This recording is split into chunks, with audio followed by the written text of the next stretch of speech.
Welcome to the No Negations Podcast, a faith-based podcast that connects real-world situations and thoughts to scriptures to strengthen you. On this episode, we're discussing dropping everything to be obedient to God. So let's dive into it.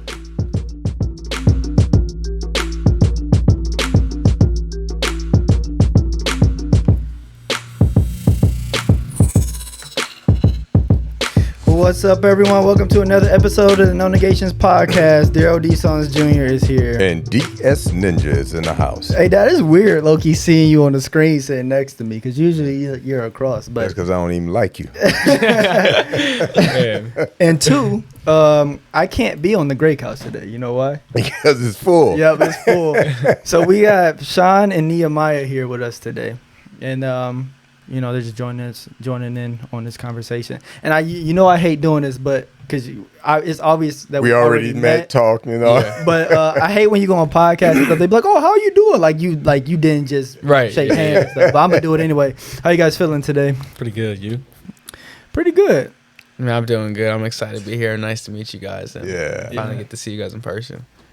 So before we hop into it, Dad, I got to know, how was your week? Anything interesting? What awards you won? Anything like that? See, here we go. Here we go again. No awards this week. Everything was copacetic. I pretty much chilled this week. I didn't do a class. Oh, yeah, I did. Wait, did you say copacetic? Yeah. What does that mean? Copacetic. Everything's cool. Man, I'm going to have to use that. Man, I'm going to use that one. No, but it's all good.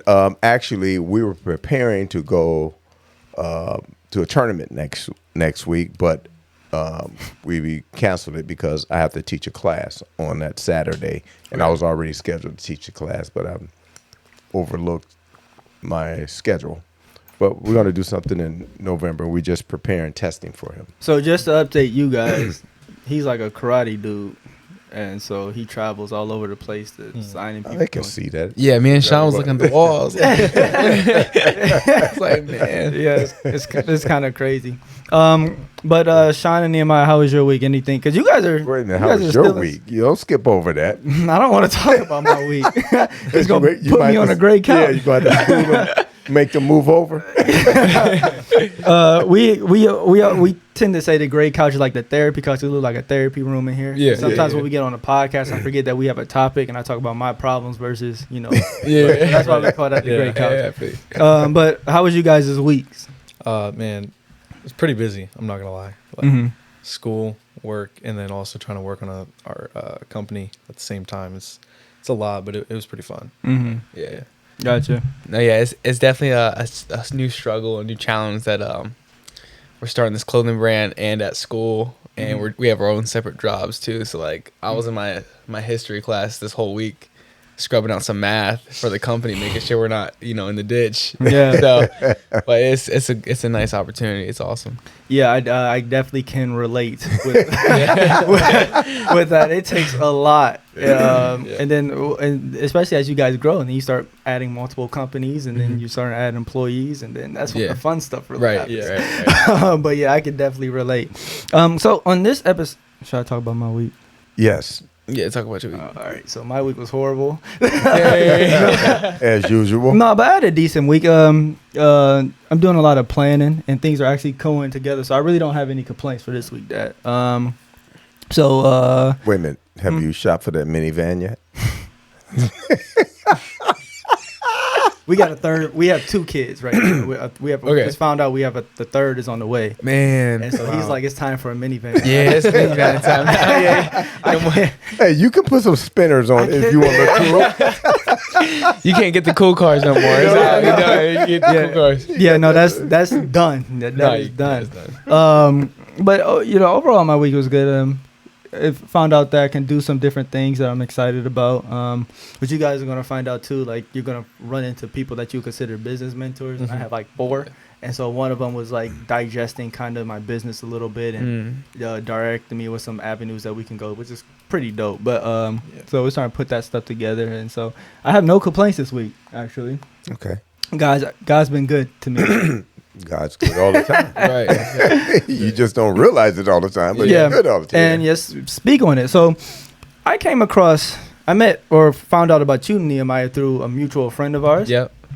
Shout out to Jen. Can. Yeah.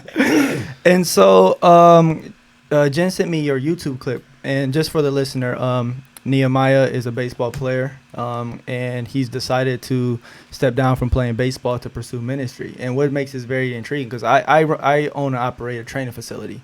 And so every week I see athletes come in and out, and their goal is to go D1. Mm-hmm. You know, their goal is to, you know, make it big, go to Ohio State, go to blah, blah, blah, Yeah. and get to the pros. That's all on everyone's mind. Yeah. You don't hear too often with your situation that you have offers and you have interest to play at the next level, but you decided to step down to pursue ministry. And so when I watched the video, it was very intriguing to me because that's not something that you hear a lot. And then Sean, we also get into your story too. Mm-hmm. But yeah, and so when Jen sent me that and then I gave her a call, I was like, hey, I need to know a little bit more about this guy. And then I sent the video over to him. I was like, we got to find a way to get him on a podcast. Mm-hmm. And so just to dive right into it, my original question is like, what made you come up with, or what made you decide to step back from baseball? Yeah, so it wasn't just like a one night thing. Like I kind of felt like it was in the moment. It was more of over the course of time. I kind of felt a slow tug towards ministry, and it started at this event called Love Is Red, and I remember the pastor had come off the stage and stopped on me directly and said, there's a calling on your life and a purpose for you. And this was before any offers or I was even good at baseball at the time. And fast forward a year, I push it off. And the next Love Is Red comes up.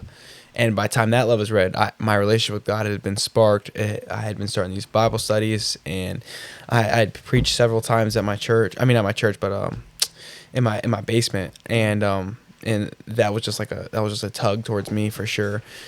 And it got to a point where I got to taste like the fruits of my work over the years of me training hard for hours in the facility. And I realized it wasn't all that I thought it would be. Mm-hmm. And it was pastoring? No, playing baseball. Oh, like gotcha. when I got the offers, got the phone calls, went on the visits, it just wasn't like, it wasn't that peace that I thought it was going to fill my heart. Mm-hmm. Yeah. What kind of what's if you want to name the schools that you were seeking? Yeah, it was VCU, Liberty, North Alabama, Notre Dame, and I was talking to Georgia was on me for a little bit, and then it ended up going down to VCU, Liberty, and Bucknell because I wanted Liberty Christian school. Right. Thought I could do both. And then Bucknell was closer, and they were giving me a full ride. So And that's Ivy League, yeah. yeah, it's Bucknell? yeah, it's not quite Ivy League. It's like top tier Yeah. academics Yeah. though. But yeah, I definitely wanted to go to Liberty for sure. Mm-hmm. Yeah. And so did you call them back and say, look, I'm not coming because I'm going into ministry? Yeah, that was a tough conversation. Yeah. And then they said, what? Man, so the Liberty coach, it was just like a natural cut off of things because their entire baseball staff left for North Carolina Tar Heels. And so I didn't have to have that phone call. And then VCU, same thing. They left to Liberty. And then Bucknell actually called the coach, and I was like, "Hey, coach," because it was down to the last school. It was Bucknell or Liberty, and I said, "Hey, coach, this is a tough conversation, and you're probably not gonna like what I'm gonna say here, but I'm giving up the offer for ministry fully." And he said, "That's an honorable thing that you're doing, and you're making a right choice, and I'm glad that you're telling me now and not later." He said, "If you ever change your mind, just give me a call." Mm-hmm. So they were really cool about it, and yeah, it was nice. I'm very curious because I feel like we might have a similar path. Mine wasn't with athletics though, but it was with the progression of what I'm doing now. Mm-hmm. But I'm very curious of like your progression of getting to the point where you're like, I got to call these coaches and tell them I'm not going. So what was take us from the day one when the idea came or when God told you, whatever the case may be, to this point now after you made those calls. Yeah, it was right when I got back from my last tournament. Mm-hmm. And that whole summer I had been like, so my routine was I wake up, we'd play the game in the morning, and then I'd come back and get in the Word And after I got in the Word, I'd get in the shower and then sleep the rest of the day. That's just how it went. But I remember like every day after the game, I'd come back to the hotel and I would just felt so empty, man. I felt like this was not. I felt like I was being selfish. I felt like it wasn't my purpose. I felt like I was living for my own pleasure. And so every day I went to that, and I just kept getting the Word. I came back home. We had this thing called the United Summer Event, and it was just basically a conference of maybe like 400 teenagers, somewhere around there. Yeah. And it was so powerful. I remember one of the pastors, Pastor Josh, came, and he was like off the stage, and he said, some of you guys feel like you have no purpose in life. And then 2 days before that, I had called my mom, and I said, "Mom, I just feel like I don't have a purpose. Like I feel purposeless right now, and everything I've ever wanted was like coming into play, but I feel like I had no purpose." And so I was going throughout the days, and that one night hit, and I remember just bawling my eyes out because I knew what I had to do, and I had been pushing it off for so long. And I felt like if I went on the path of baseball, I'd get there and have a deep feeling in my heart that I disobeyed God, because I knew so clearly what I was supposed to do. So I came back home, and day one goes by of me knowing I got to tell my dad. and my dad, the biggest supporter. I mean, you just don't find a bigger supporter than him. And day one goes by, I'm getting the Word, and I remember just like in prayer, like arguing with God. That's what it felt like. It was like, Lord, I don't want to do this. Like I just don't want to. Everything that I have, you blessed me with. Why would I give that up? Why would you give me this if I'm supposed to give it up? I'm like arguing with them. Day two goes by, same thing. And then day two, I'm crying. I'm just like, Lord, I don't want to do this, and I just felt like I was trying to stop the inevitable. So day three comes in, and it was just like I get on my phone. I have this text message in my in the text box, and I was going to text my coach. So I told my coach, and I was just staring at my phone, like crying. I was like, dang, I don't want to quit baseball, man. Because I loved it. Like, it was something I trained for my whole life. And I had everything I wanted. And I'm just, like, crying. And I think I, like, sneezed or something. And I accidentally clicked the send button. I was like, dang. Oh, man. That's how it went down. Like, I don't think I would have actually clicked the button. I don't think I would have ever actually. I sneezed, clicked the button. Dang. Before I could unsend it on Apple, man, he calls me. We have a conversation. I'm just like, Coach, I'm sorry. Like, you're gonna hate me for this. He took it really well. Shout out Coach Jared. Like, man, he did so much for me this summer, and it was never for the money. He was just actually a good guy. And he was like, I understand, man. I understand where you're coming from. And he said, I'll just talk to you later. So then next I call my dad. Man, that was a hard conversation to have. Not because he was like bashing me. Not because he was like, it was just like, because I knew how much he had put into it. Yeah. And I knew how much he like supported me through it. Yeah. That I feel like I was kind of like, it almost could be seen as disrespectful in a way. Cause I'm just like, I see what you do, but I'm going to go somewhere else. It was like an investment, and I just thrown away this investment. And so I called him, he was crying, and then he hung up, and I was bawling. I was like, dang, I feel like I just did my dad dirty. And then my brother comes home, and he sees me crying. He starts crying. He don't even know what happened. He's thinking that like something happened with like college or something that I wanted to go to. And I was like, nah, bro, I just quit baseball ministry. And he's like, whoa. And he's like, I support you. He's like, I'm gonna need you, bro, and I'm proud of you for what you did. But yeah, that was a tough conversation for sure. Now, I have a challenging question. Okay. We've been doing this for a while. You know, we have people on, and oftentimes we run into situations where people are like, God told me to do this, right? How do you know specifically that this is what God is calling you to do? Well, how do you know that God is telling you to drop baseball to pursue ministry? Yeah, for me, God's voice in my life hasn't really always been like it's never been like a audible voice. I mean, it's been a tug on my heart. And it's been other people around me as well. I remember I went up to it's called the United JV, and it's like for kids 4th through 8th grade, and I served there on church on Sunday. And at the time I wasn't serving, I went up there, talked to my youth pastor because we're just tight. Shout out Austin, and I remember talking to Austin, and he just brings up, he's like, hey bro, I feel like you're called to ministry. And before that, that was right after the Love is Red event that I knew I had to quit. Mm-hmm. And I'm like, oh man. And so go back in time to Love is Red event.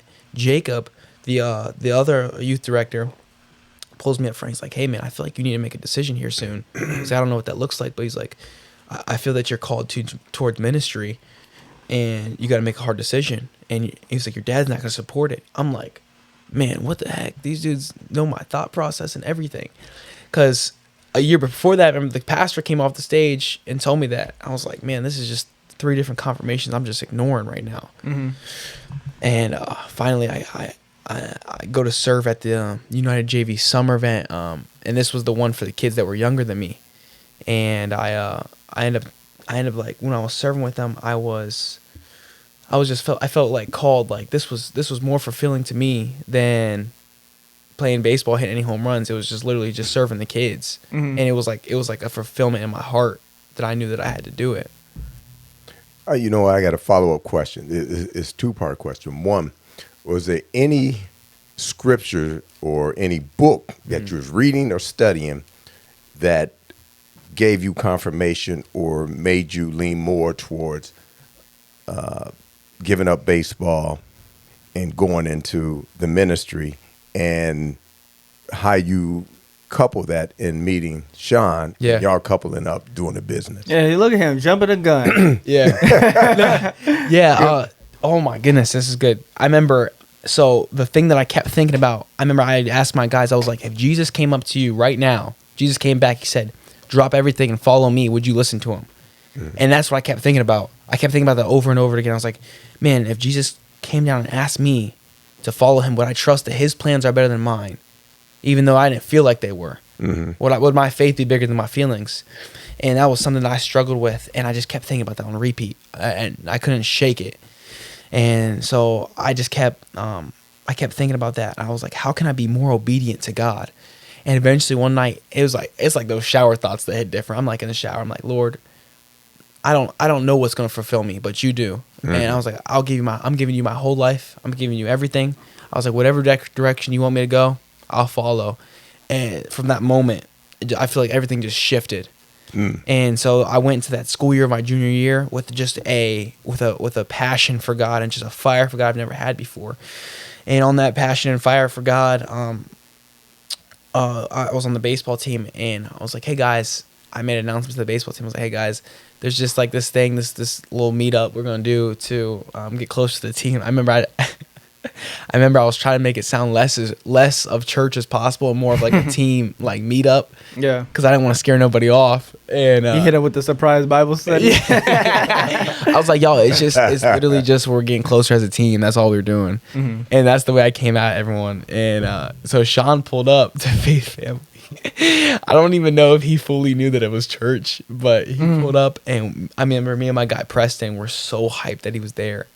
And he came that one time. We didn't see him for like a month, and then he came back, and he has not missed. So I mean, it's just and our relationship kept building from there.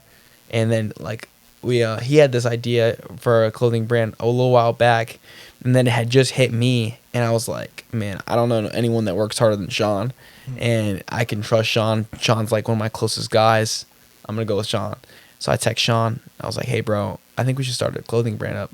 And he was like, yeah, let's do it. And I literally have a screen. I don't know if it's been like 21 days since then. You gotta be like 22 days. Yeah, I mean, it's, and like doors have been opening. Like Jen's been helping us. We just got our shirts in today. We have our heat press. Like everything's just rolling. So it was like it was genuinely out of the overflow that we just, like, Sean came to church, and I mean, props to him because he just kept coming. So pick up your cross and follow me. And Jesus said, I'll make you fisher of men. That inspired you to leave the D1 offers and pick up that. Mm-hmm. I have a question for Sean. Yeah. When he told you that he was going to quit baseball to pursue ministry, what was your thoughts? Like your first thoughts? I mean, obviously he had brought that up to me before. Because my first Love is Red event was this year, and that was the first time he ever had mentioned that to me. about being called to ministry and quitting baseball. And truly my thoughts were like, I wasn't opposed to that. I mean, obviously if God's calling you to ministry, like I would drop baseball. Mm-hmm. I mean, for me though, I'm not that good at baseball. But So it's easy for you to say. right. But yeah, and then Love's Red passed and I kind of forgot about it, and then over the summer he literally just wasn't home. He was Georgia, New Jersey, whatever. And he came back, and obviously before he told me, he called his coaches and everything, and then he told me the news, and I'm like, dang, you actually did it. Mm-hmm. And I don't know, I kind of felt like proud in a way, Yeah. just of him to make that decision, because I know it had to have been a tough choice. For So, sure. What position did you play? I was center field. You're center field. Yep. Oh, you got some speed. Ooh, no. I had average speed. I just had above average arm, so my arm Okay. carried me. Yep. Okay. In college, I played right field. Yeah, well, Yep. center field, you have to be able to move, and you have to have an arm. Yep. You yeah. know. Yeah. I could definitely track a ball for sure. Okay. Yep. Yeah. So, one thing that I typically talk about here on the podcast is that with the different aspects that God has currently have us in, you know, utilizing that platform to give God glory. So Yeah. like whether I'm at the training facility or he's somewhere in West Virginia coaching karate, or like we're here doing a podcast, where you try to utilize the platform to give God glory. So another question that hit my head is like, why not do both? Like, why not bring glory to God through baseball as well, like play baseball, Right. almost like how CJ Stroud is doing Right. with being a quarterback. Yeah. You know, what about that? Yeah, no, I get that a lot too. I Uh-huh. tries all over social media. Do both. I'm doing both, brother. Like, just so many comments or on the Twitter post. But I feel like it's a conviction thing. And there's some things in the Bible where it may not be clear if it's a sin or not, and it has to come down to your personal conviction. And this is what it came down to. It's not wrong for me to play baseball, but it might not be right for me. You know what I'm saying? Yeah. It's not wrong, and people can do both, and people can use their platform to spread the good news and spread the gospel. But for me, I just felt like it was hindering my opportunity to spread the gospel rather than helping. But in other people's shoes, it could be helping them. Yeah. And it could be such a wonderful thing. But that's where I was too caught up in trying to be someone I wasn't, knowing that was not what I was called to. Mm-hmm. And I just knew deep down, like, man, this isn't right. Yeah, I feel like that's hard for a lot of people because they're like, oh, D1 offers, I'm good at baseball, I'm doing this, that, and third, but they don't understand. Like, that makes perfect sense. Like, it's nothing wrong with playing baseball. It's nothing wrong for people to do both, but that's just not your calling. Yeah. It's nothing wrong with that. And so, Sean, when he texted you and was like, hey, man, I want to start a clothing brand that's faith-based. Or before we even get into that, what is your journey with Christ? Like, how did you get to the point where you're at right now? Yeah. So, Oh, wait. Here. Say something again. Sean. Wait, say it again. What? Oh, there you There go. you go. Really, I mean, mine's not. Bless you. There you go. Hey, it's a hit sin. I came from a family who always went to church, and then eventually, like, we stopped going. My sister kept going, and I went a couple times, and I stopped going. I didn't go for like 6 years, probably, and then this guy invited me out, and To church? yeah, Okay. without me really knowing that it was church. Uh-huh. Manipulation. So I showed up, and honestly, it was fun, and I wanted to go back, but my ex at the time was like completely against it. I really don't know why, but so she was really just holding me back from going, and that whole time that I was with her, she just wouldn't let me go, and She wouldn't let you go? yeah, The church? she called it a cult is the reason.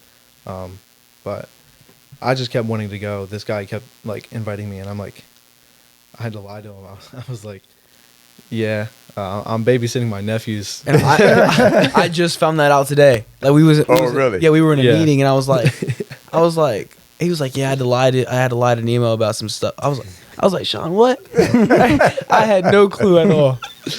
Yeah, I just felt bad. But like, anyways, when me and her broke up, I just took that opportunity. I just went, and ever since then, I've just been like on fire for God, and I've grown a lot as a person, and my personality, my perspective on the world has just changed a lot. And yeah, You know, your story also reminds me of Matthew 19 and Luke 10, when the rich young ruler came up to him and said, Jesus, what can I do to inherit the kingdom of God? And Man. he Yeah. said, love your neighbors, as yourself, And he said, I've done all that. Yeah. He said, give all that you have away and come Yeah. follow me. Oh my goodness. Yeah. So that's exactly what it seems like you did. You gave all that up to follow him. And that's that you asked me what a scripture was, that was on my heart too. Okay. That was what convicted me the most. I think I said that to you, Malachi, Sean.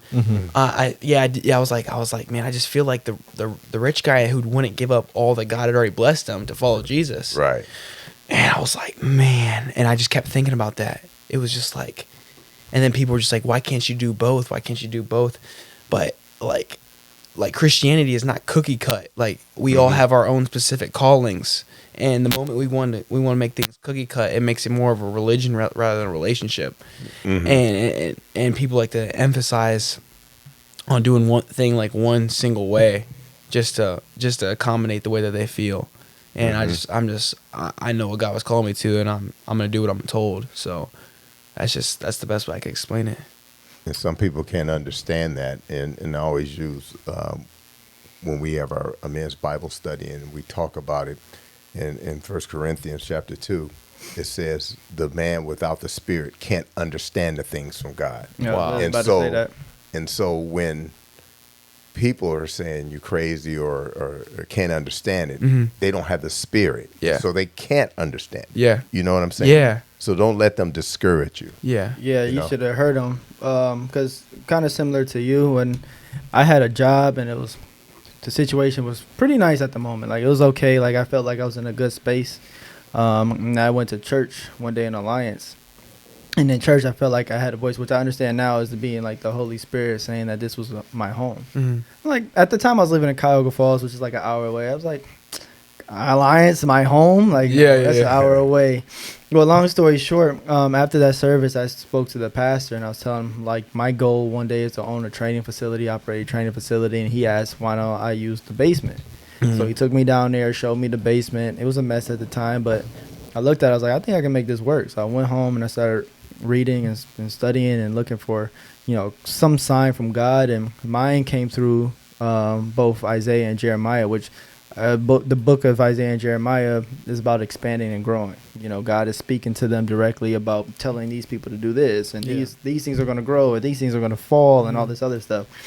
And so I felt it as confirmation. So when I went and told people that, this is going to be my last week here at the job to start a gym with $0, people looked at me like this kind of crazy, but it's just part of the process. It's just one of those things. So it leads me to this question now: is what's next? So you guys talked about that you're launching a clothing brand. What is that the ultimate goal, or like what's next on the timeline for you guys? Yeah. So we actually just got the shirts in, and we're waiting on the hoodies to ship in, and the heat transfers as well.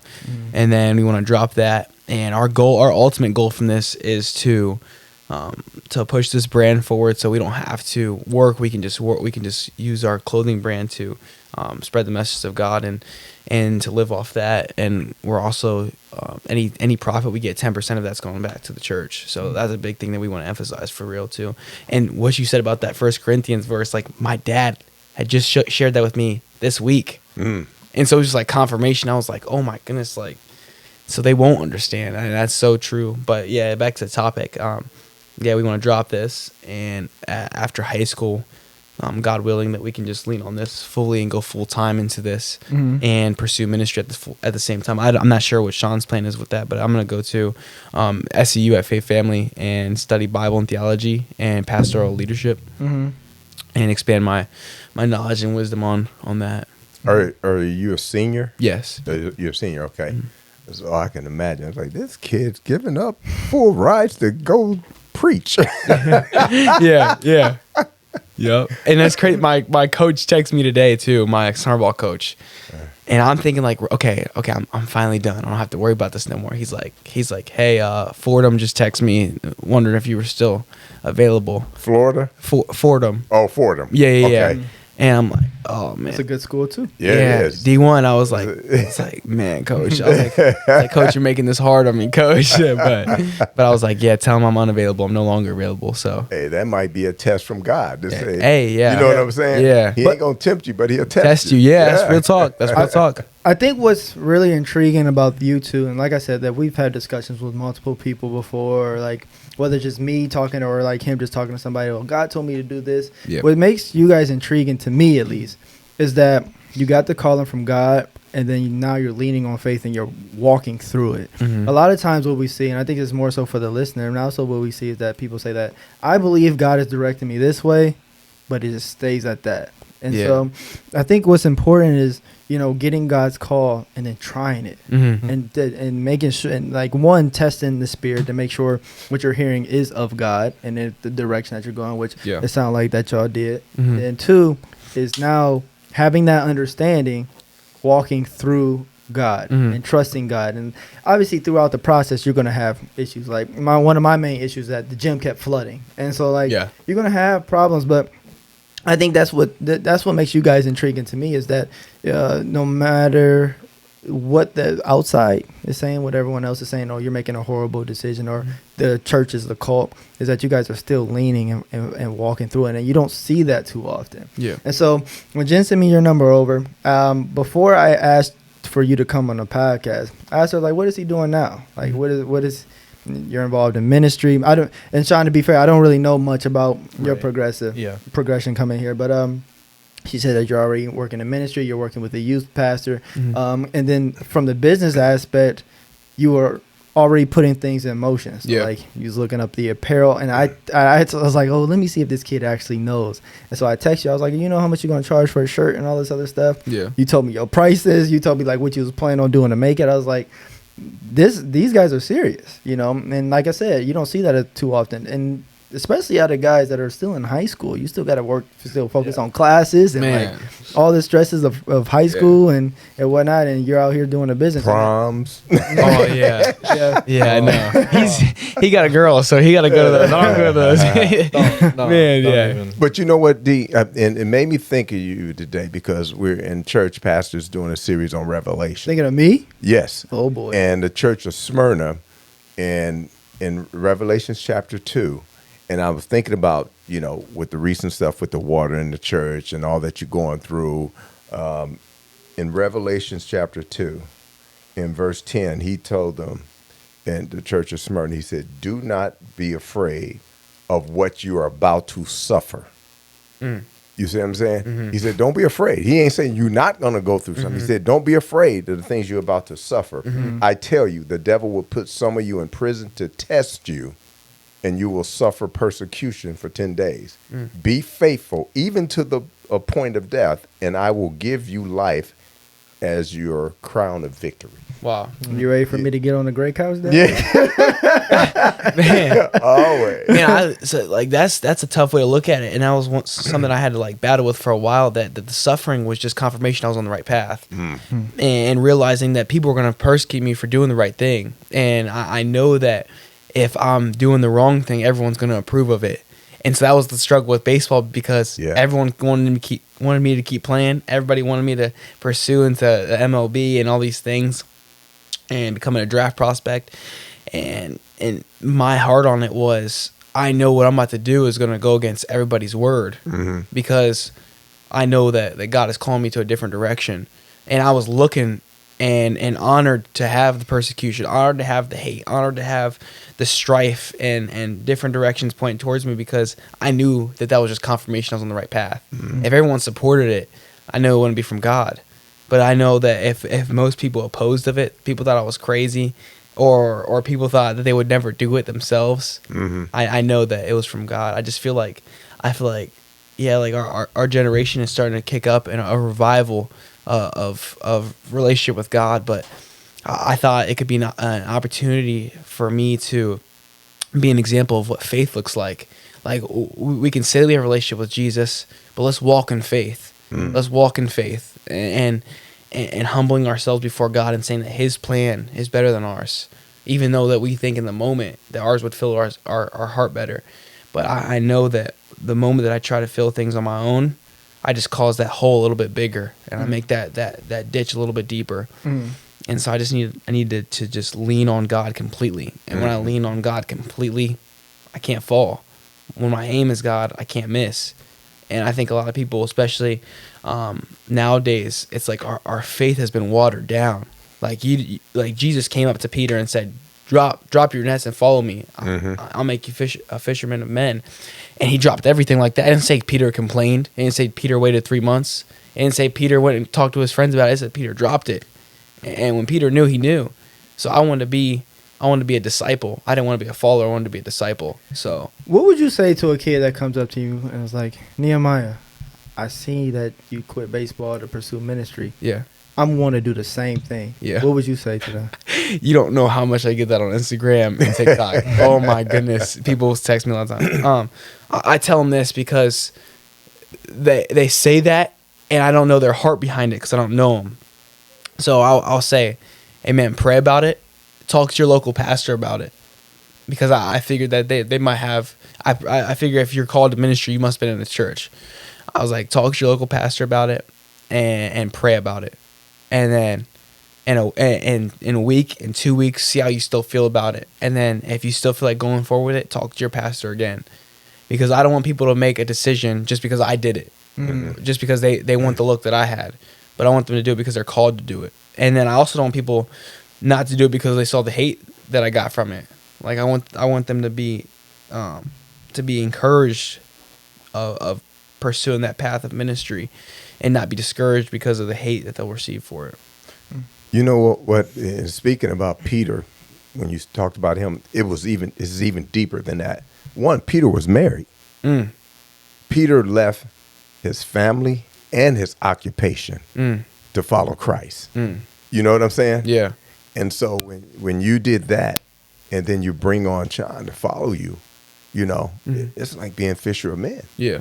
You know, so that is great. And still, and some people listening to this, especially if they're a parent, they was like, man, if he had a D1 scholarship and he had full rides, I mean, I don't have to pay for college. Right. You know what I'm saying? Yeah. They right away go through the finances part of it. Yeah. Don't think about the servant part of it. Yeah.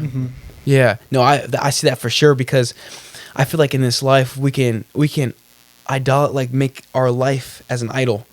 Like the swing of things, the routine. We can make an idol of our routine.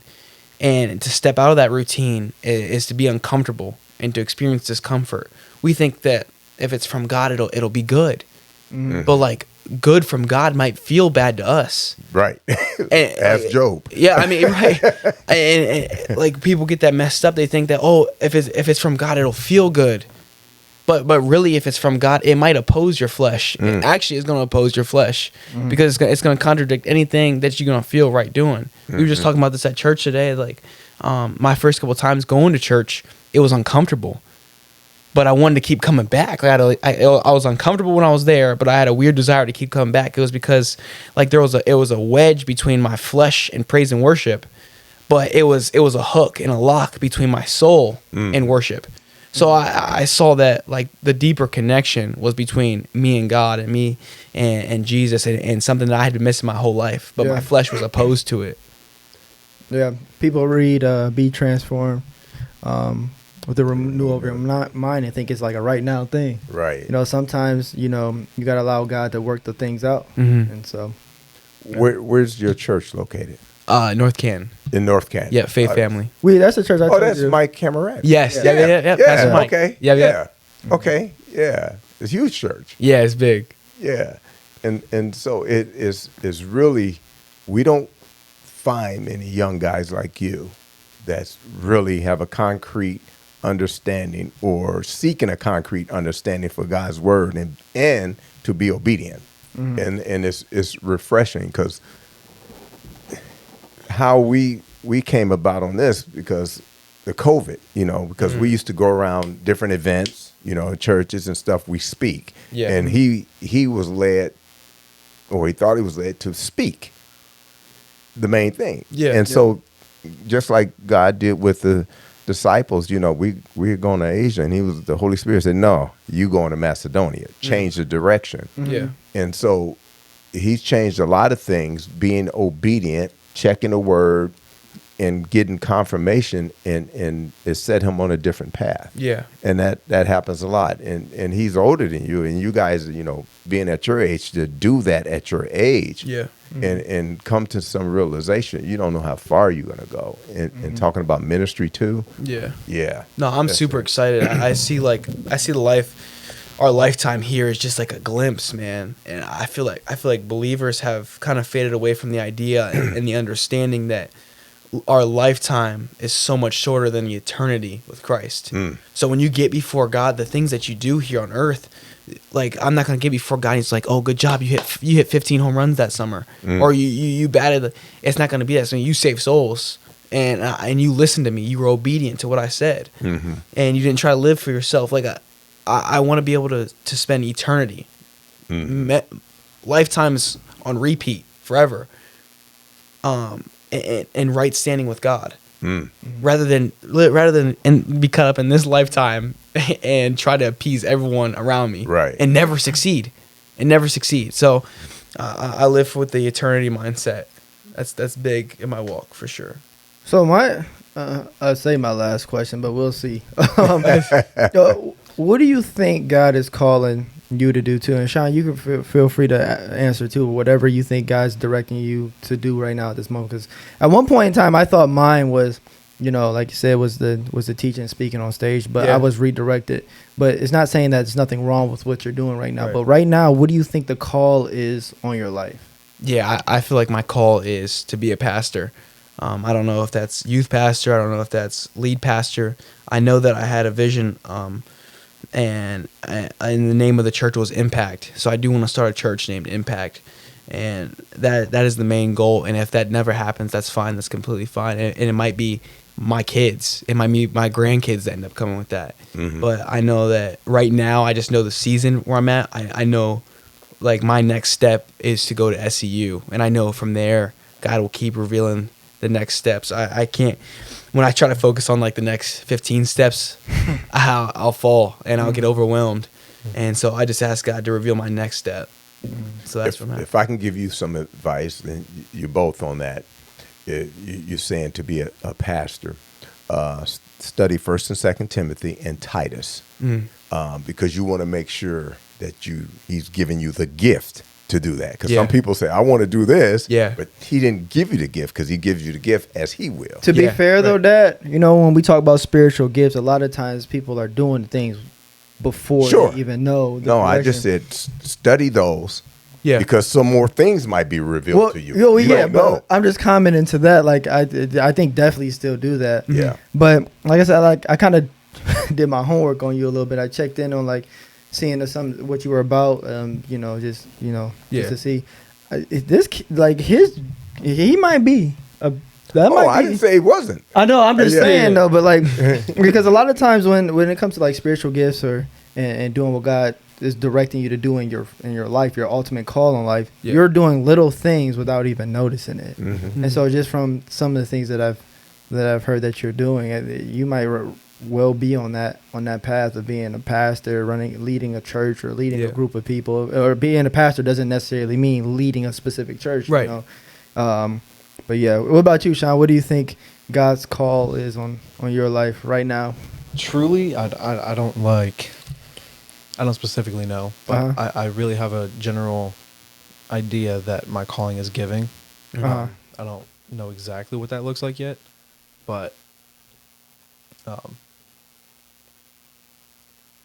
the job I have right now, welding, it kind of like just came out of nowhere. And at the time when I got it, I wasn't following God yet, but I take that back. Yeah, I was. Yeah. Yeah, it was like my teacher, because I'm on early placement, so my teacher was getting everybody interviews, but he never asked me like when I wanted to go to work or anything. I didn't even want to go to work until like August, but I got the job in July, and or June. He kind of just like emailed me, "Hey, Sean, by the way, you have an interview with this place," and I'm like, "Oh, well, thanks for asking me if I wanted to work." Yeah, but I'll take it. And really, it just progressed into like, I really feel like it was God gifting me with a job where I could have money to financially support myself and my family's needs, but also to give to the church and give to people who might need it more than I do. Yeah. And that's really one of the things I look at more is like, do I really need this more than they do? Yeah. Yeah. So I'm definitely big on giving to the less fortunate people, because really where I'm at, even if I didn't have a job, I'd be okay. Yeah. So yeah, that's good. That's interesting. That's really interesting, because welding it's a good industry. I work a lot with welding, and then when you said that, people say you do both. Well, I use the martial arts as a way of life coaching. I'm retired again from competing. After July, I came out of retirement so many years just to compete. Yeah. But who knows? You're looking to do that, and as a youth pastor or whatever in ministering, and you're doing what you're doing, you'll be surprised who you may affect in those industries. How many times do we run across people because of our line? Because we had our stuff in the mall in Beldenville really? Mall. Cool. Yeah, and blended before they were bought out. We had it in there, and we were just walking through Aurora Farms, and we saw the sign in the window, and we went in and talked to them. Next thing you know, where our apparel was in there. Wow. So you never know Yeah. where it will lead you. That's really as long as you be obedient. Yeah. Yeah, that's a big thing. I remember some of my guys at lunch were talking to me, and they were asking like why I couldn't do both. And I gave them this example. I said, imagine you had a girlfriend and she told you, "Hey, I'm gonna leave you for 4 years, but I'm gonna return. I just need to go with this other guy for 4 years, and I'll be back though. I'll be back. I promise I'll be back." Like you said, yeah. And I was like, what would you guys do to that girlfriend? And they were like, I would not ever talk. And that's how I felt like I was doing God. Okay. Because I felt like God was calling me to something better, presented me to something better, and something much more fulfilling, and for me to play baseball, for me to be saying, God, I think that baseball is better than whatever you have planned for me, and I don't know what God has planned for me, and I think that's what's gonna make the blessing so much better. It's because I just don't know, and you don't know what you're looking for. You just know whatever God has for you, that's gonna be great, and I know that God knows my heart on it. So I know I can't fail in this. There's just no way I can fail. Sound like you. Sound like me. I can't fail. They give me crap for that. I say that sometimes I feel like I can't do wrong, because even if I do wrong, God's directing me into right. It's a lesson out of it. Yeah. And so that's what I mean when I say I don't do wrong. But you gotta be careful telling people that. So here's my takeaway for this episode. So when we say use takeaways, it's just something for the listener to take away. It can kind of be anything. My takeaway for this episode is just listen for God's calling for your individual life, and it may not just be to drop everything you're doing and leave for ministry, right. But whatever your specific call is, ask God to show that or reveal that to you, and then also when you hear it, not being afraid to move in motion. And I think that's the big problem, is that everyone asks for God's direction, but a lot of people are afraid to walk with God's direction. And so that's my takeaway for this episode. My takeaway is funny. You always say, when you don't have anything, you like seek God first. That's what one of our apparel shirts says, seek God first, Matthew chapter 6. And then yours says him first and, trust in God. You see what I'm saying?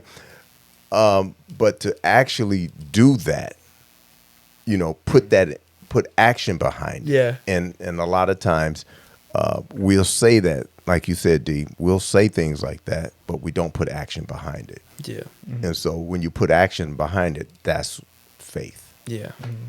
Yeah, I think about that verse in James. I'm not sure. I don't want to misquote. But when it says that our faith is dead without works. Mm-hmm.